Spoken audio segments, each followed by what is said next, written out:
Mr. Olmert, ex-Prime Minister of Israel, it's a great pleasure to meet you. There are actually, we have a limited time and too many questions to ask you because everything that happens today is somehow connected to the time of your primaryship, the wars that you waged and decisions that were made at the time without follow-up later on. So I would like to start with the situation in the south. And I'd like to ask you, basically it's a trivial question, but I have to ask it anyway. Were you surprised when 10/7 happened? I was surprised by the extent of the military attack of the Hamas.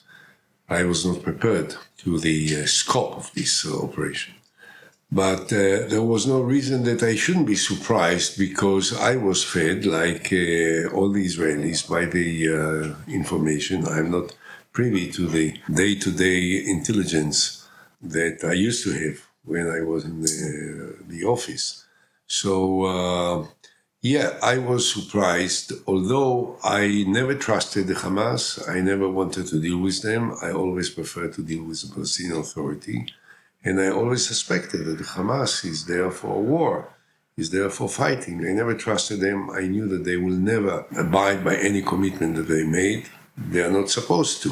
I mean, they are terrorists by nature, and the DNA of a terrorist is not to make agreements. And if they make agreements, they are supposed to break these agreements. So I never thought that they will do something else, but I still was surprised by the scope of this operation. This was far beyond what we may have expected according to the position of the government and the observations made by the government officials. It brings me to 2007, June 2007, when Hamas took over Gaza. Yes. And also that occasion took by surprise the Israeli intelligence services, because although the situation was tense, but there was no expectation that they will have this military coup d'etat and just control Gaza. Do you think that perhaps, looking back, they should be dealt with immediately when they took over Gaza in 2007? They were dealt with almost immediately. In 2008, I started the Cascade operation. When you say immediately, you have to adjust the specific timing to political circumstances, to international circumstances. In retrospect, one may have said, but in June 2007, why didn't you start a war? Because in June 2007, I was preparing to destroy the atomic reactor in Syria, which was far more dangerous, immediately dangerous, to the very foundation of the State of Israel. And that was the primary priority that I had. So I had to deal with it. And then I was looking for the appropriate time, and I found it during December of 2008, and we waged a war. I still think that this is a great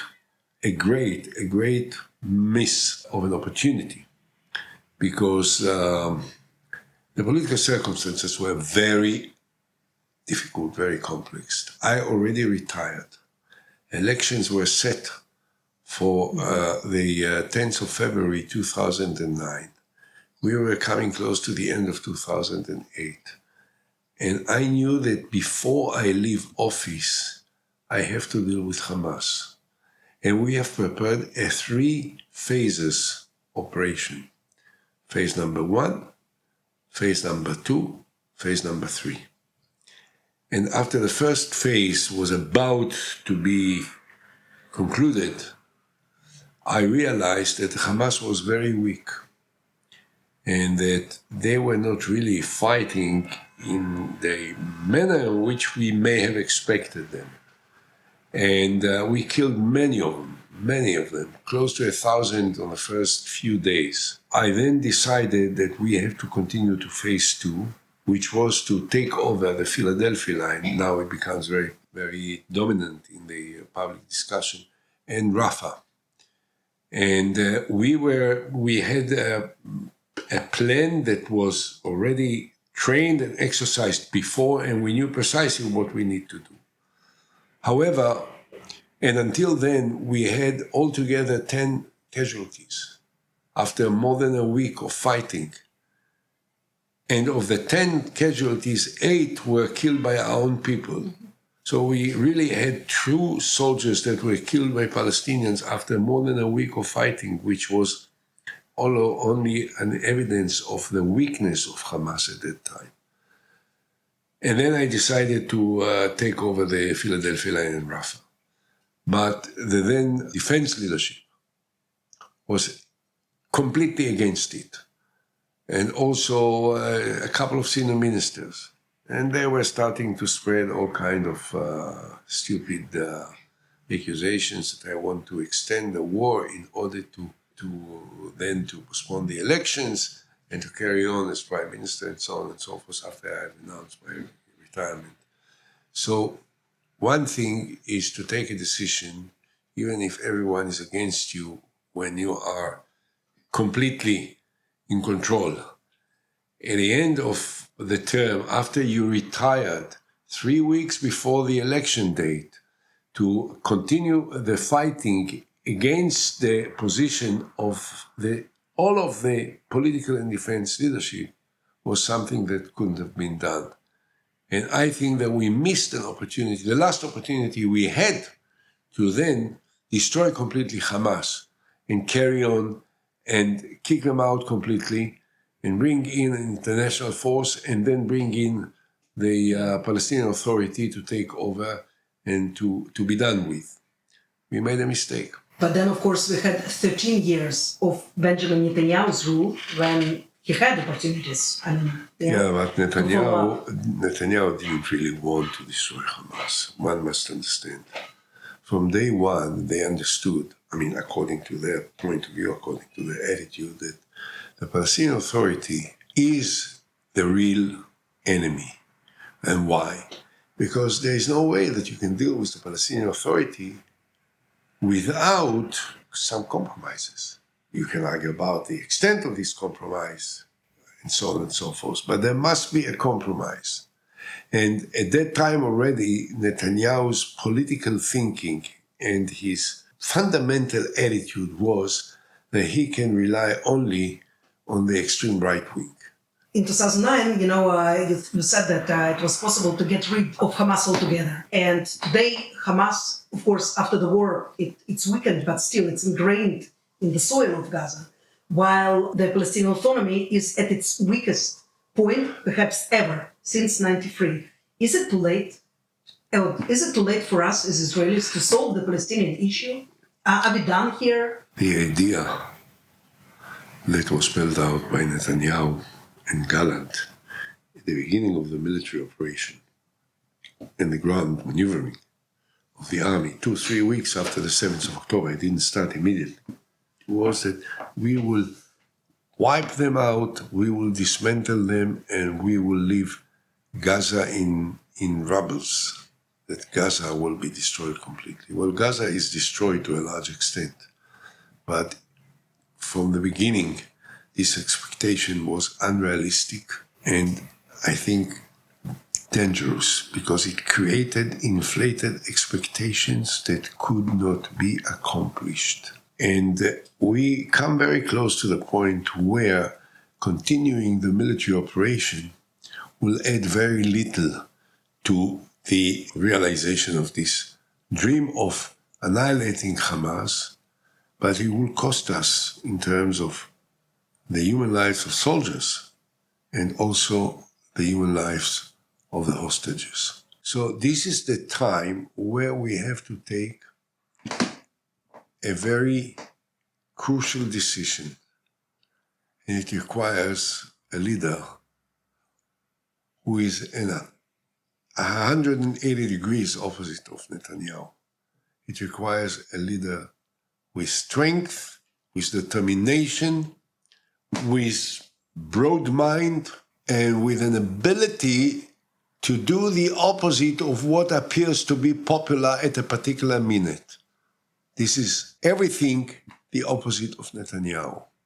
Because what we have to do now is to decide that the only possible way to bring back the hostages, live and dead, hopefully mostly live, but we don't know, is to stop the fighting now. Well, of course, within the framework of an agreement There will be brokered by Egypt, by Qatar, by America, and to stop the fighting, to start an Israeli movement outside of Gaza, entry of an international intervention force that will come for an interim period of a year and a half, made of European soldiers. NATO as a body, and does not allow, the Charter of NATO does not allow the NATO to be part, but soldiers of NATO countries, as we did in the south of Lebanon in 2006, can certainly come. And if they will come and will move, and we will, as part of this, will also bring back the hostages, then it will create somewhat different reality for a period of time. That doesn't mean that we finished our dealing with the Hamas and with the jihad and with the terrorists. The time will come. The time will come. We thought that all of this can be wiped out over a month, over 2 months. This is ridiculous. This was done in purpose by Netanyahu in order to create something, expectation that can be fulfilled, so that afterward he will be able to say, I want it. It's only because of the failure of the military leadership of Israel, the generals, the chief of staff, the head of Shabak, that failed to do it. I thought from the beginning that the military leadership should be more restrained in what they promise as a possible military achievement, so that they will not fall into the trap that Netanyahu set for them. And I still think that we have come very close to the point where we can declare victory, because we did destroy a major part of the military power. We killed more than 10,000 Hamas fighters. We destroyed most of the bunkers and the tunnels and the launching pads and their weapons. And we can declare victory. We can then, if we do that and we promise that we pull out from Gaza, then there is a likelihood that we will convince the Americans and the Europeans to send an intervention force of European soldiers. And we have to offer a political horizon, which we are completely reluctant to do.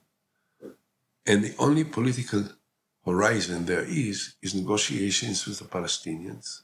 Now you say that the Palestinian Authority is weakened in comparison to the past, maybe.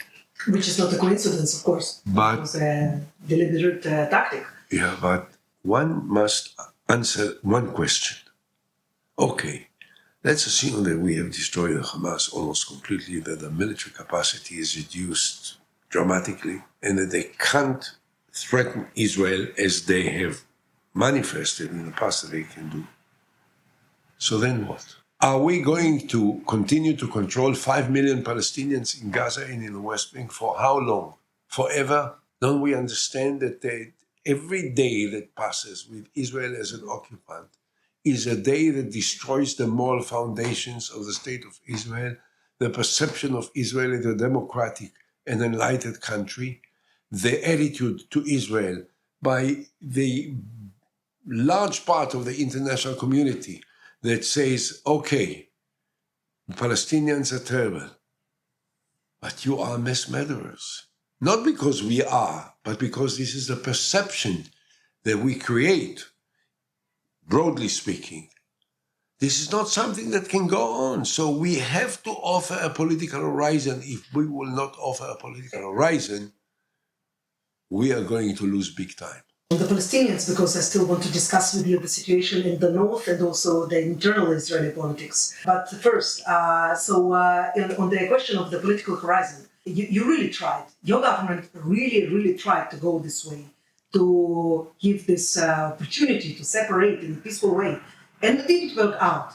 And people like Netanyahu, of course, use it every time to say, listen, so Olmert offered everything to them, and they didn't want it, because they want everything. You cannot really find an accommodation. What do you have to say to this people? I have to say that pessimism is not a political plan that I subscribe to.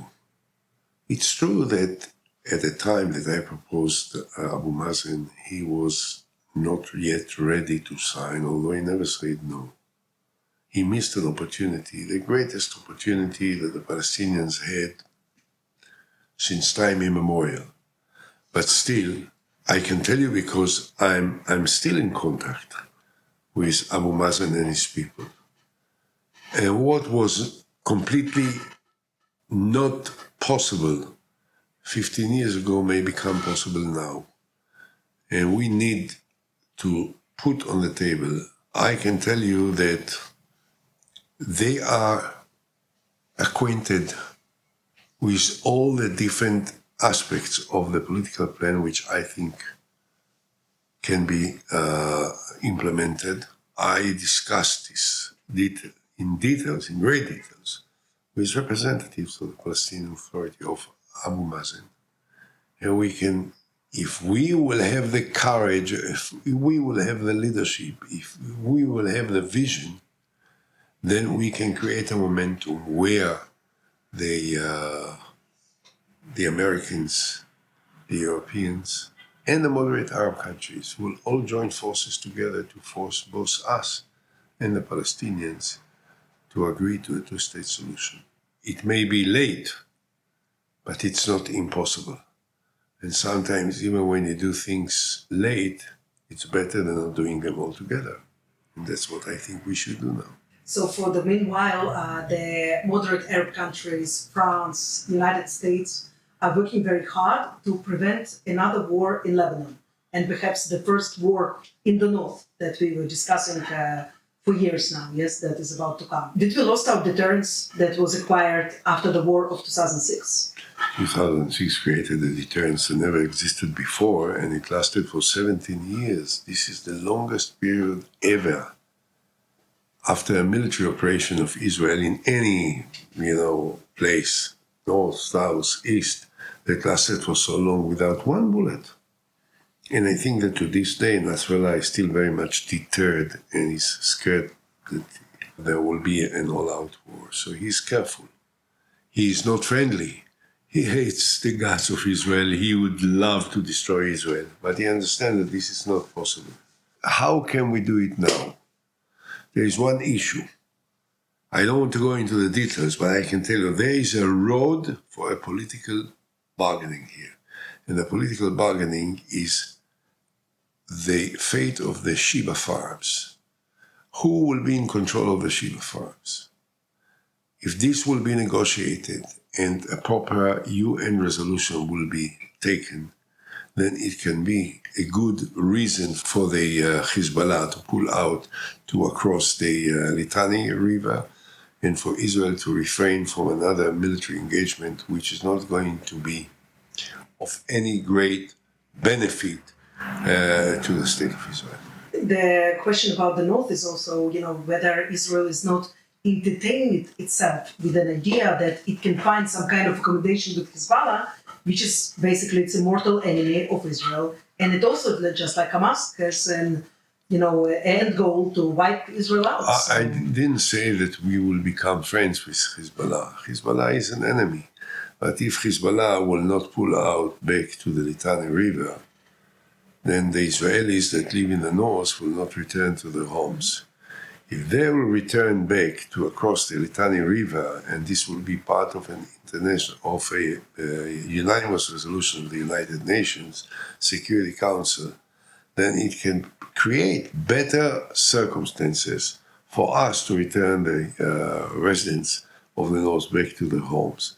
And at the same time to get ready and to be ready with an effective defense in the north border of Israel, as we will have to do in the south border of Israel, as we will have to do in wherever we have potential terrorists coming to fight with us. The failure of the military positions in 2023, October 7th, the fact that the Israelis were not waiting for the Palestinians, the Hamas terrorists, and destroyed them, is not in any way an evidence that we are doomed to always be surprised by them. we should be less arrogant and more humble and more prepared. And if we will be ready, we can defend ourselves very effectively in the south, in the north, in the east, everywhere. You just mentioned, that we will have to be always prepared for the next war. This is, what Netanyahu once said, that, we will always live on our sword. Do you subscribe to this, that Israel will always have to live on its sword? Israel has to be always prepared militarily, but we also have to be smart and humble and broad-minded, and to always have a political horizon, and to be able to share this political horizon with our potential partners. Now, one must understand something. Peace you don't make with your friends, because you don't have war with your friends.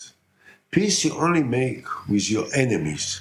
Palestinians are our enemies, not only Hamas. The Palestinian Authority is an enemy. I don't think that Abu Mazen is a lover of Zion. He is an enemy.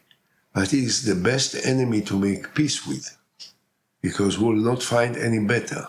When do you expect the elections to happen? Well, I don't know what I want the elections to take place in 3 months. I think it will take 6 months, but I believe that. But before November? Oh yes, I think so. It will be in the middle of 2024, I hope so. I'll do everything in my power to influence the public opinion, to move forward. And how do you envisage, because for now we are seeking the mechanism, but it doesn't seem to be available. I think the rage that many people, millions of people feel in the state of Israel, I walk in the streets, I go to a store, I go to a coffee shop, I meet people. I have never seen Israelis so outraged as they are now with the government. The total distrust in the government is growing to proportions which are not known or has never been part of our national life, of our civil lives. And I think that it will erupt sooner than later, and when it will erupt, like a volcano, it will sweep everyone that stands in its road, and Bibi will be the first. However, due to the horrific events of 10/7, many Israelis, it seems so, have taken more to the right than ever before. They already were in this swing to the right since... This is a temporary perception. At the end of the day, these people will have to ask, and they are more rational and more civil and more restrained, and they will have to ask questions. What then? What else do we go? Are we going to live on our swords forever, or are we prepared to live on our minds, and our brains, on our compassion, on our understanding of the complexities, and are we prepared to make compromises or not? I think that this time will come. It requires a leadership. And we don't have this kind of leadership presently, but we may have. You just mentioned that you came back from the Gulf recently. What do you hear from the leaders there? What is their perception of what's going on in Israel, and how would they want to develop relations with us next? I don't remember having any serious debates when I expressed my opinions to the leaders in the Gulf. So I think that one can understand easily that they would love Israel to make it clear that we are prepared for a political process, that Israel will offer a political horizon, and everyone knows what they want. The last question that we often ask, people who give us interview for the Jerusalem Strategic Tribune, how do you envisage Israel in a generation, 20 years? How would you think that we will go? Israel is a very strong country. It will be smart, it will be humble, and we will be careful enough to understand that we need to move forward with a political process with our enemies. There is no end to what we can achieve. We are the most successful, we are the most creative, we are the most resourceful people in the world. If we will not waste our resources and energies on wars and fightings and occupation, and will focus on rebuilding the society of Israel, Israel will continue to be a great place and a wonderful country, and I'm absolutely optimistic that we'll do that. Thank you very much, ex-Prime Minister Olmert. Thank you very much for your words. Thank you.